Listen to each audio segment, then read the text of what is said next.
Бүгін Батыс Қазақстан облысының сотында азаматтық сот өндірісі мәселелері бойынша республикалық семинар өткізілді. Семинарға аймақтағы барлық судьялар қатысып, Қазақстан Республикасының жоғарғы сотынан келген білікті мамандардың кеңестерін тыңдады. Талап арыздарды қарау әдістері, шешім шығару, даулы жағдайда шешім шығарудың жауапкершілігі тақырыптарында баяндама оқыған сот төрешілері жас судьялармен тәжірибе алмасты. Толығырақ тілшіміз тарқатып берсін.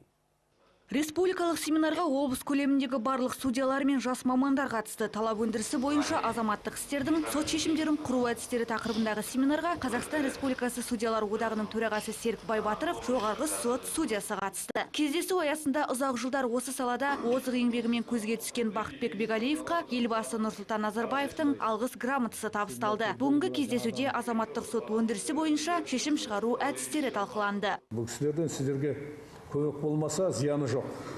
Сондықтан бүгінгі күні сіздердің араларыңызда осындай семинар, тем более мына жаңадан болған судьялар сіздерде қалай жазу, әсіресе азаматтық істер бойынша шешімді қалай жазу керек, оның қандай жеріне көңіл аудару керек, керек емес қай жерлер керек емес болады, сол жөнінде де әңгіме болады. Сондықтан бүгін сіздерге бір жақсы қажет, сіздерге керемет бір семинарды өткізсек деп отырмыз.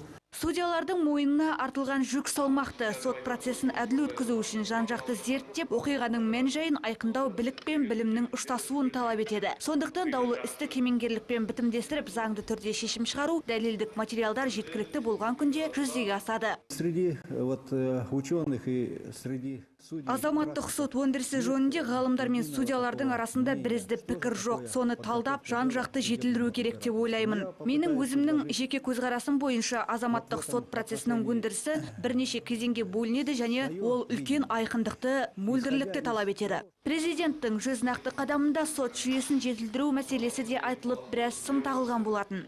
Өздеріңіз білесіздер, президент өткенде айтты, біздің судьяларымыз кішкене мынау өзінің профессионалдық жағынан нашар болып жатыр деген сөзді айтылды, оны білесіздер.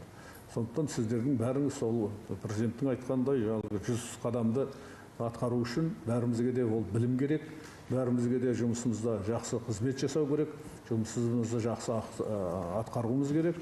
Сол үшін осындай семинардың көмегі болады деп есептеймін. Осы семинар барысында Солтүстік Қазақстан облысы сотының демалыстағы судьясы Инесса Қуанованың азаматтық сот өндірісіндегі фактілерді нақтылау тұстары жөніндегі баяндамасы тыңдалды. Эльмира Рахмешева, Айболат Жақыпар, Александр Гравриев, ТДК 42 телеарнасы.